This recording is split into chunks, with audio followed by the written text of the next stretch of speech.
અહીંયા મોટી ઉંમરના કોઈ બેઠા છે તો અપેક્ષા એ આજુબાજુના ગામડામાંથી આવ્યા છે, તમે બધા આવ્યા છો. થાનના વિજોળિયાથી મને રસ્તામાં બે ભાઈ મોટરસાયકલમાં ઠરતા ઠરતા આવતા. ક્યાં છે ભાઈ? ઊંચો હાથ કરજો.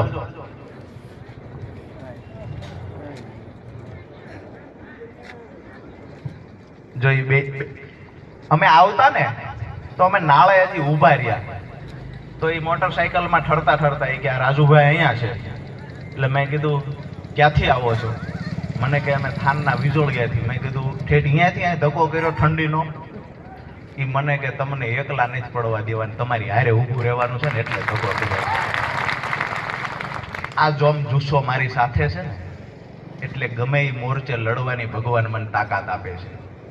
અહીંયા બેઠેલા જે છે એ કાંઈક ને કાંઈક કામ ધંધા સાથે જોડાયેલા છે, છતાંય આશીર્વાદ આપવા માટે આવ્યા છે કે તમે ઢીલા ન પડતા એમ તમારી સાથે છીએ. આઝાદીના 75 વર્ષ પછી જે આપણે અહીંયા આ વિસ્તારને અત્યાર સુધી કોઈ ચૂંટાયેલા નેતા નથી અપાવી શક્યા, એ પાણી આપવા માટેની લડાઈ લડીએ છીએ. જે લોકોનું 40 વર્ષથી શાસન છે, અહીંયા આપણા લોકલ અમુક નેતા હોય તો એ ગ્રામ પંચાયતમાં ચૂંટાય એટલે એની આશીર્વાદ લેવા જાય મૂળી. એક ઠેકાણું નક્કી કર્યું છે, ત્યાં આશીર્વાદ લેવા જવાનું. તાલુકા પંચાયતમાં ચૂંટાય તોય આશીર્વાદ લેવા જવાનું. જિલ્લા પંચાયતમાં ચૂંટાય તો ત્યાં આશીર્વાદ માથું નમાવવા જવાનું. આ છે ને આ વિસ્તારની તાસીર. હવે એ નેતાઓને આપણે કહીએ કે 30 વર્ષથી આ ભાઈ બેઠા છે, એની પહેલા બીજા હતા.